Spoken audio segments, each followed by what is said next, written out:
Olá pessoal, sejam bem-vindos a mais uma aula da disciplina de tópicos especiais em linguagem de programação. Antes de começar a implementação dos nossos algoritmos de processamento digital de imagens, eu queria ministrar para vocês uma sequência de aulas em que a gente vai entender como funcionam as imagens digitais, quais são os mecanismos de representação dela, como é feito o armazenamento, porque essa a matéria-prima que a gente vai utilizar para submeter aos algoritmos para processamento. Então, nessa transição entre o que é a linguagem Python, que a gente vai usar como ferramenta, e os algoritmos, vão ser algumas aulas para explicar para vocês como funcionam as imagens digitais. Então, hoje a gente vai entender o que são as imagens digitais, a diferença entre imagens vetor e bitmap, e o que é a profundidade de cor. O que são imagens digitais? Então, uma definição bem simples. Então, representações visuais, bidimensionais ou não, de cenas adquiridas por dispositivos de captura ou geradas artificialmente. Aqui, pessoal, é uma definição bem simplificada, porque ele fala que são imagens adquiridas por dispositivos de captura, ou seja, câmeras, né, ou geradas artificialmente. Podem ser desenhos feitos no computador, desenhos gerados de forma automática utilizando inteligência artificial, projetos de arquitetura. Tudo isso são imagens digitais. Quando ele fala que são representações visuais, bidimensionais ou não, porque uma imagem ela é vista pelo olho humano como sendo um objeto de duas dimensões, altura e largura. Mas dependendo do tipo da imagem, ela pode ter profundidade também. E eu não estou falando aqui de efeito 3D. Estou falando que imagens coloridas elas podem ser representadas por dimensões que a gente não consegue enxergar, mas a composição dessas dimensões formam a cor da imagem no todo. Então elas podem ser bidimensionais ou não. A gente vai ver exemplos nessa aula sobre isso.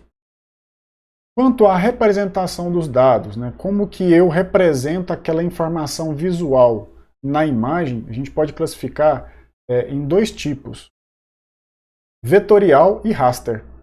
O tipo vetorial, ele usa recursos, ele usa formas geométricas, polígonos, para representar as informações de uma imagem. Então, é muito comum que dentro de uma imagem vetorial, a gente encontre retas, pontos, curvas, polígonos.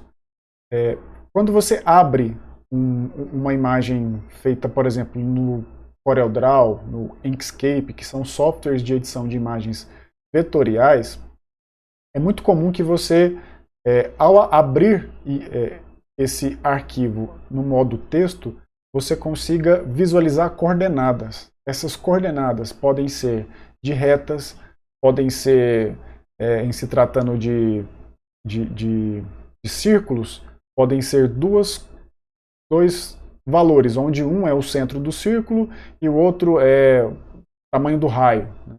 Também eu posso ter a posição x e y desse círculo na imagem. Então, são números, são coordenadas. E quando a gente abre isso no visualizador, eles se apresentam como retas, pontos, curvas, polígonos. Ao contrário disso, nós temos as imagens do tipo raster, que também são mais conhecidas como imagens bitmap. Nessas imagens, a representação dos dados é feita por uma composição de pontos na imagem, que são os chamados pixels. Essa imagem, no fundo, é uma matriz muito grande, em que cada posição da matriz tem um valor diferente. Quando a gente olha essa matriz afastando a visão, a gente consegue reunir todos esses pixels, todos esses pontos, todos esses valores dessa matriz e conseguir enxergar uma informação ali. Se a gente dá o zoom, nós percebemos que O todo da informação é formado por pontos, né, pontos vizinhos, pontos correlacionados de diferentes cores, diferentes intensidades. Então essa é a diferença entre o que é uma imagem vetorial do que é uma imagem raster. Nós vamos trabalhar com imagens do tipo bitmap nesse curso. Uma diferença visual para vocês aí de uma mesma imagem representada usando o vetorial e o bitmap. No canto esquerdo eu tenho essa imagem aí vetorial. Percebam que não importa a escala que essa fruta aí ela esteja, numa escala menor ou numa escala maior. A definição é a mesma. Isso porque se eu tenho uma imagem que é representada por retas, por círculos, por polígonos, quando eu aumento ela ou diminuo, quando eu altero a escala dela, é só aplicar uma função de transformação de escala e eu consigo escalar para qualquer tamanho que eu quiser sem perder a definição, sem perder a qualidade. Essa mesma imagem, quando eu salvo ela em bitmap, ela se transforma numa matriz. Quanto mais eu aumento essa matriz, mais eu tenho que preencher os espaços que foram gerados com essa operação de escala. E esses espaços são preenchidos muitas vezes por pixels repetidos, o que gera essa distorção aí quando a gente faz o zoom in dessa imagem. Esse é um exemplo de prático, né, do que qual que é a diferença entre uma imagem vetorial e bitmap. Outro exemplo aqui é o exemplo da letra A, representada em bitmap e em vetorial. Então aqui do lado esquerdo, no item A, nós temos uma imagem de 5 por 7 pixels. O que significa isso? Ela tem largura de 5 pixels e altura de 7 pixels. Essa imagem ela é representada por uma matriz 7 por 5. Olha só, é invertido os valores. Isso porque a imagem ela tem 5 pixels de largura, 7 de altura. E na matriz a gente fala primeiro, por convenção, a quantidade de linhas e depois a quantidade de colunas. Então, nós temos essa imagem representada por uma matriz 7 por 5 e nós conseguimos inferir que é a letra A, pelo que ela forma. No item B, nós temos essa mesma imagem, nessa mesma imagem, nós temos a projeção de 3 retas, 3 linhas, e elas podem ser expressas por meio de 5 coordenadas. Visualmente, nós percebemos que também forma a letra A. Nós temos a letra A à esquerda, representada em forma de bitmap, e a mesma letra A à direita, representada por 3 retas, né? Uma imagem vetorial. Representa a mesma informação, mas o impacto visual, a comunicação visual que cada uma delas passa para a gente é diferente. Aí eu pergunto para vocês, qual dessas imagens ocuparia menos espaço em disco? Se a gente for analisar, é a imagem que é representada pelo vetor. Porque na imagem da esquerda, que é o bitmap, eu vou ter 5 colunas, 7 linhas dessa matriz. Então eu vou ter um total aí de 35 pontos. E cada um desses 35 pontos, eles precisam ser armazenados em disco. Só que tem pontos aí que eu não vou precisar, que eu não uso, que são os pontos brancos. Mas obrigatoriamente, né, que são os pixels brancos, obrigatoriamente eu preciso armazená-los em disco. Quando eu represento essa mesma letra A em forma de vetor, basta 5 coordenadas x e y, eu consigo desenhar isso na tela. Vai ocupar menos espaço. Aí eu pergunto, qual o melhor tipo para armazenar uma informação visual? Se a gente for levar em consideração que o critério é espaço ocupado no armazenamento em disco, fica fácil responder que é a imagem vetorial, é melhor. Mas nem sempre a imagem vetorial ela é melhor em todos os casos. Olha só esse exemplo. Eu tenho uma imagem de uma mulher dividida de forma simétrica, em que do lado direito eu tenho a representação real do rosto dela e do lado esquerdo eu tenho o esboço vetorial do que seria o rosto dela. Se a gente for aplicar essa imagem, problema de jogos, enfim, a imagem da direita, ela consegue atender. Depende da classificação do jogo, né? Mas se a gente for reconhecer a face de uma pessoa, por exemplo, se for um problema de reconhecimento de face, né, de detecção e reconhecimento de face, a representação vetorial à esquerda já não nos atende, porque tem diferenças. Eu teria que usar o bitmap. Então, para cada tipo de problema, nós temos uma representação ideal. Então, a representação da imagem ela vai ser orientada ao problema.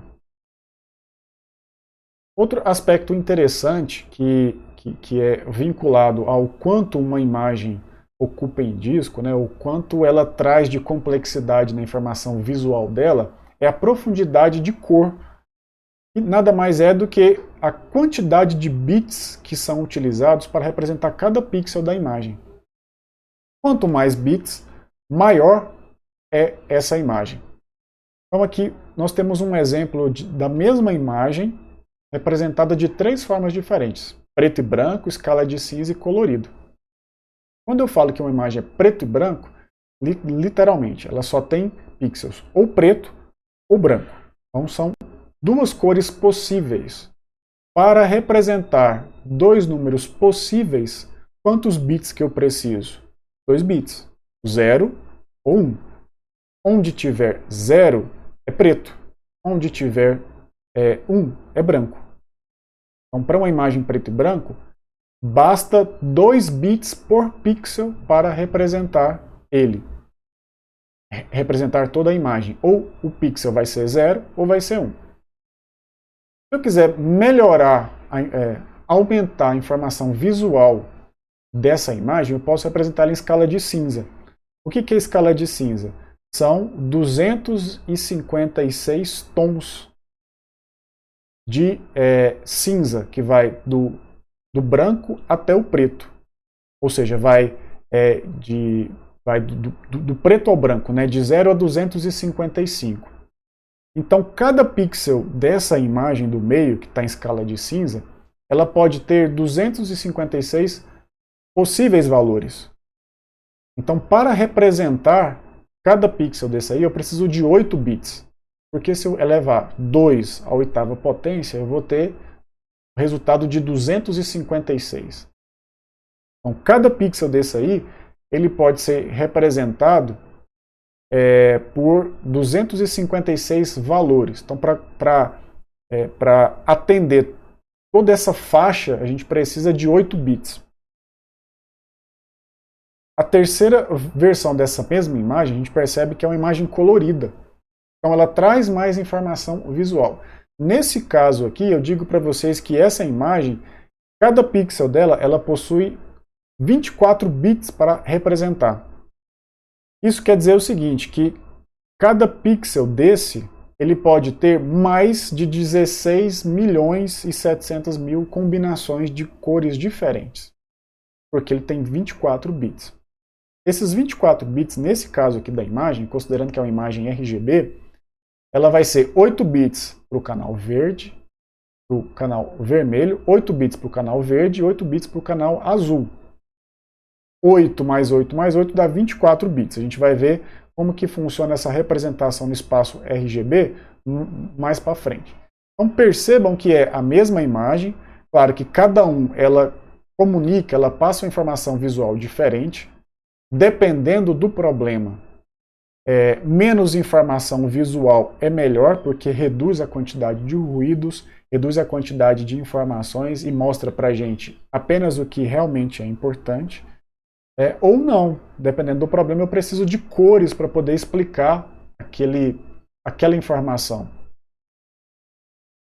Então, nós temos 3 versões dessa mesma imagem, onde a primeira consome apenas 1 bit por pixel, e a terceira consomem 24 bits por pixel. E qual que é a diferença, então? Aqui a gente percebeu o seguinte, que quando eu uso 1 bit, eu tenho uma imagem preto e branco. Quando eu uso 24 bits, eu consigo ter uma imagem colorida.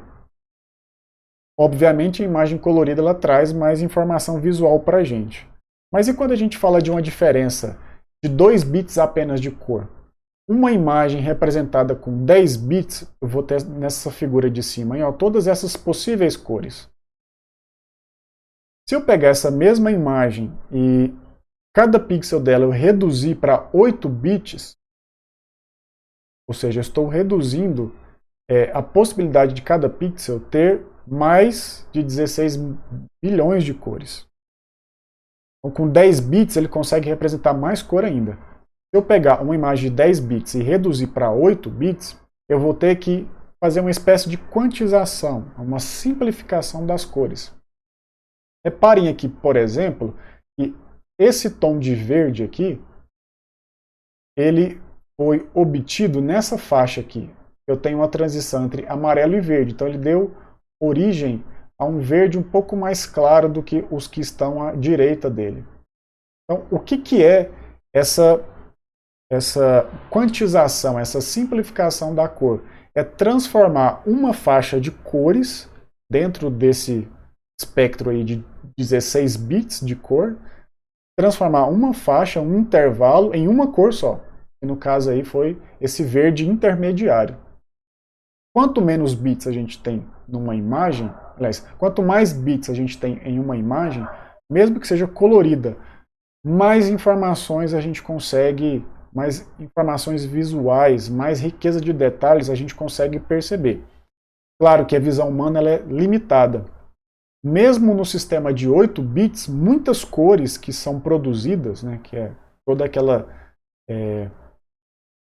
faixa de mais de 16 bilhões de cores, muitas dessas cores elas não são percebidas pela visão humana. Então passa como se fosse cores iguais, idênticas. Mas determinadas faixas de cor, a gente consegue perceber essa diferença. Então quanto mais bits um pixel tiver em uma imagem, mais cores diferentes a gente consegue perceber. E é claro, maior vai ser o armazenamento dessa imagem em disco. Então se eu tenho uma imagem 512 por 512 pixels, né? Eu tenho 512 colunas, 512 linhas. Essa mesma imagem representada em 10 bits e 8 bits por pixel, claro que 10 bits vai ocupar mais espaço. E como que seria o processo de indexação de uma cor dentro de uma imagem? O que é a indexação? É você mapear um conjunto de cores que você julga que são necessárias para representar uma imagem e armazenar esse mapeamento dentro de uma tabela. É diferente desse slide anterior aqui, ó. Eu vou voltar. Quando eu falo que uma imagem tem 10 bits, ele pega desde essa cor até essa última cor aqui. Quando eu falo que uma imagem tem 8 bits, ele pega desde essa cor até essa cor. Então, todas essas cores intermediárias aqui, elas são obrigatoriamente armazenadas dentro da informação da imagem.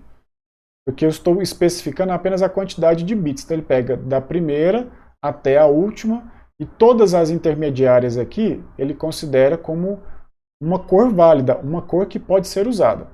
Mas se eu tiver, por exemplo, uma imagem de uma floresta com o céu azul, eu posso representar essa imagem com uma pequena quantidade de cores. Talvez dentro dessa faixa de valores aqui, ó, essa faixa do meio. Mas eu não posso simplesmente reduzir a quantidade de bits aqui. Eu tenho que fazer uma indexação de cores. Eu vou selecionar quais cores são importantes e vou tabelar essas cores para representar a imagem. Porque pode ser, por exemplo, que eu precise dessa faixa de cores aqui, entre o verde e o azul, e também preciso de um tom laranja aqui para representar o final de um dia, o final de uma tarde, por exemplo, pôr do sol. Então eu preciso dessa parte aqui e essa parte aqui separado. Eu não consigo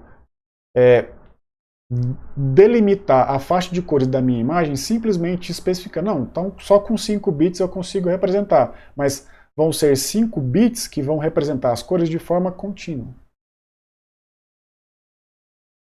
O que a gente faz? A gente faz a indexação dessas cores. A gente vai lá na imagem, analisa os pixels dela, quais cores eu preciso indexar, armazeno essas cores, né, que são os canais RGB, em uma tabela e atribuo um índice para ela. Por exemplo, o índice 0, que é essa cor aqui. Ó. Todas as vezes que aparecer o índice 0 na imagem, não vai ser o 0 de ausência total de cor, preto. Ele vai lá na minha tabela de indexação e vai ver que o 0 é representado por essa cor aqui. Então ele vai substituir, na hora de abrir a imagem, de visualizar ela, vai substituir o 0 por essa cor renderizada. O que ele está fazendo aqui é o processo de indexação. Esse GIF aqui representa isso. O processo de indexação é percorrer toda a imagem, reduzindo a quantidade de cores dela da melhor forma possível para que ela continue sendo representativa visualmente. Existem algoritmos específicos para fazer esse processo aqui de indexação de cores, que é reduzir a quantidade de cores válidas dentro de uma imagem. Como que seria isso na prática? Aqui eu tenho a mesma imagem representada de 4 formas diferentes. Aqui, pessoal, eu não tenho redução de bits, eu tenho indexação de cores. Mas essa indexação de cores também promove a redução de bits. Ela promove a redução de bits e favorece que eu consiga escolher cores dentro de um espaço não contínuo, né, do meu espectro de cores para representar essa imagem. Essa primeira imagem aqui, ela é a imagem True Color, ou seja, ela possui os 3 canais RGB. Então cada bit, cada pixel dessa imagem aqui, ela é representada por 24 bits. Essa mesma imagem, quando eu faço o processo de quantização de cores, de indexação, e falo assim, olha, eu quero que essa mesma imagem seja representada apenas com 4 cores. Ela fica dessa forma aqui. Então, o algoritmo de quantização, de indexação de cor, encontrou que ele precisa das cores preta, vermelho, cinza e bege para poder representar. São apenas 4 cores, mas a gente consegue perceber muita informação aqui. Parece mais um desenho do que uma foto, né? Mas a gente consegue entender que é uma arara. Observem que cores semelhantes, por exemplo, mais claras, né? Que é esse branco aqui, esse laranjado aqui das penas, elas se tornaram um só. Porque no processo de quantização ele pega cores próximas e vai agrupando. No final, aquele agrupamento de cores próximas na imagem, ele transforma em uma cor só. E esse agrupamento de cores próximas não é feita a nível espacial. Porque eu tenho essas cores próximas aqui, então tudo isso aqui vai ficar uma cor só. Não, ele é feito a nível de espectro de cores mesmo. Tanto é que essa parte aqui ficou como bege e essa parte aqui também ficou como bege. São partes totalmente diferentes da imagem, considerando a disposição espacial das informações. Quando eu aumento a quantidade de cores possíveis, eu vou indexar 16 cores para representar a imagem. Já melhora bastante o aspecto visual dela. Então eu aumentei 4 vezes a quantidade de cores para representar essa imagem. Mesmo aumentando 4 vezes e representando essa imagem com 16 cores, nem chega perto aos 16 milhões de cores que essa imagem aqui representa para a gente, que a gente nem consegue ver todas. O último exemplo é a mesma imagem representada com 256 cores. Observem que dependendo da distância, né, que você olha, você não consegue perceber diferença. Ou seja, para esse problema aqui, para essa imagem, 256 cores consegue representar as informações.